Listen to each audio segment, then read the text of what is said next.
Good afternoon, everyone. Today I am trying to do all the things. I've got a lot to do, but I'm also going to be making a new casserole. I think it's a casserole recipe tonight for dinner, trying to pretend like it's fall out there. Anybody with me? I thought it was kind of starting to cool down here in North Carolina, and the evenings have gotten cooler. Like the evenings are in like the mid 60s, but it's still definitely not fall out there. But we're gonna pretend like it is with our food. So I'm excited for that. But it's also, today is my Monday. Well, it's Monday, not just my Monday. It's everyone's Monday, but it's not Monday when you're seeing this. But I've got a lot to do. It's kind of like my reset day, but it's also our slower day. We kind of have a little slower start in the morning. My husband goes into work a little bit later on Mondays usually. So anyways, I have what I always feel like is a little bit less time, but a lot to get done. I tend to not get a lot done on the weekends. So Monday's kind of like, you know, get things back in order. So I'm gonna start by unloading my dishwasher. I have a few things over there on the counter from the weekend that we picked up that I need to put away. Anyways, let's see what today holds.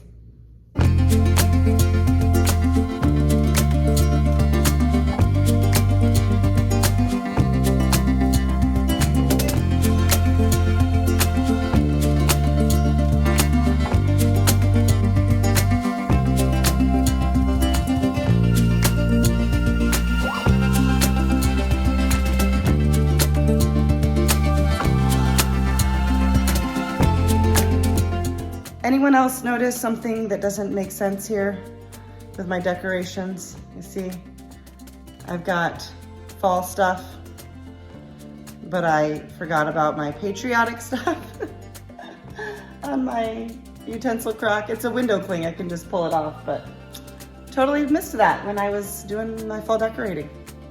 We're pretending it's fall, but apparently a part of me knows it's not fall yet. It's still summer.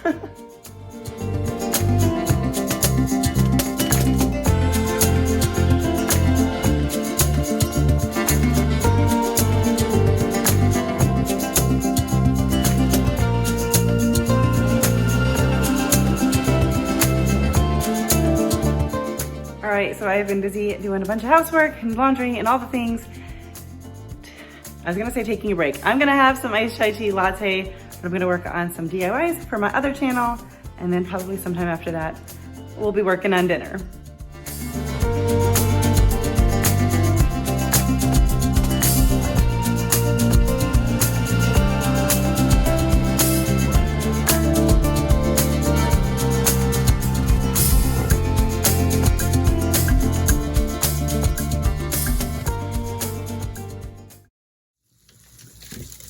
Okay guys, it's time for dinner. We're gonna be making a casserole. I am trying to get in fall mode, but it's tough. So I couldn't quite bring myself to do a soup.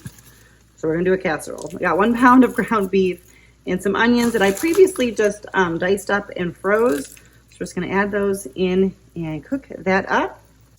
We are making a tater tot casserole. I've done them before, but I have not made this one. I am cutting the recipe in half, so I will of course have that linked down below for you. But I did not want to make a full one for just the two of us. I did not really want a 9 by 13 worth of tater tot casserole, although I'm sure it's going to be great, but don't want to have to eat the same thing all week.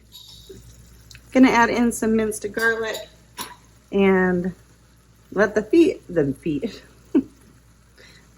meat, don't let your feet finish cooking.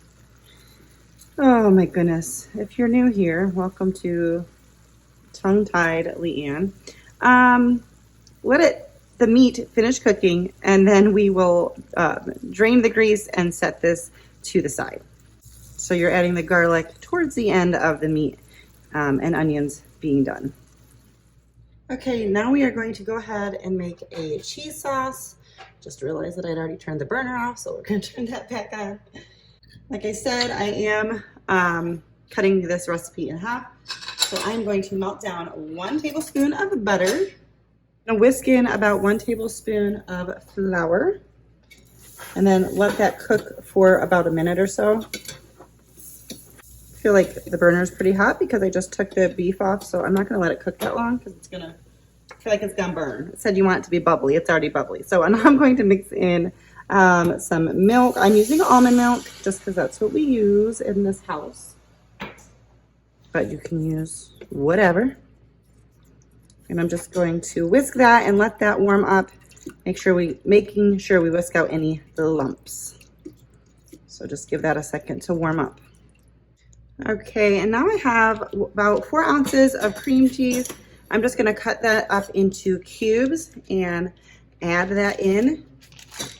Just gonna keep whisking that, making sure we don't let it burn or anything until our cream cheese is melted in.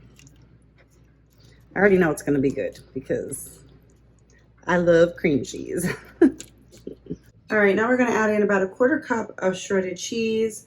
I think I have Monterey Jack in this container. I shred up my own. So I think that's what's in there. And that's what we're gonna put in.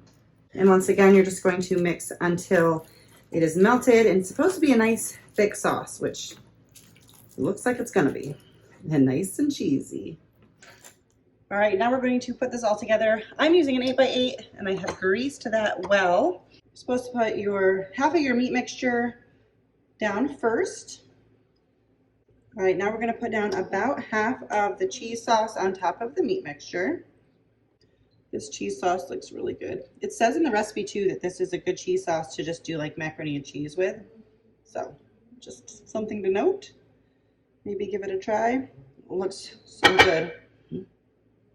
All right, so we're just gonna repeat the meat and cheese layers.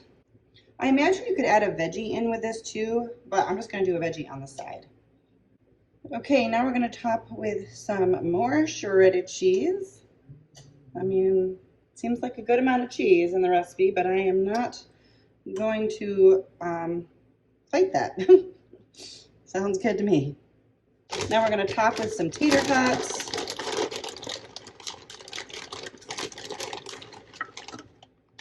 I just get the ones from Aldi, but whatever. I don't think it probably matters. Probably also doesn't matter if you lay them out neatly like this or not. I'm going to kind of do them neatly, but not perfect here. All right, so I forgot to preheat my oven earlier. So once it comes up to 350, we'll pop this in the oven for 50 to 60 minutes. So it does take a little bit of time in the oven, but it's really, really quick to assemble. So, and if you wanted to, you could do the meat and onions and stuff ahead of time. Anyways, we'll pop this in the oven for 50 to 60 minutes. Okay, I just pulled it out of the oven. I'm just steaming up some broccoli on the stove, and then it'll be time to eat. It looks really good. I mean, you can't really see much, but I see tater tots and cheese, so it looks pretty good to me. All right, so I'm ending the video. I cleared off my 4th of July remnants, and we're putting on some window clings for fall. But I wanted to say that the casserole was really, really good. We both really liked it. I would definitely make it again. I do think that it would be good with other things like bacon or something, but that would also kind of just be like a different casserole, like a different tater tot casserole that I've made before. So I kind of liked that it was different than the other ones I've made. And that is gonna be it. If you like this video, don't forget to give it a thumbs up. If you're new, please consider subscribing. And that's it. Thanks for watching, guys. See you next time.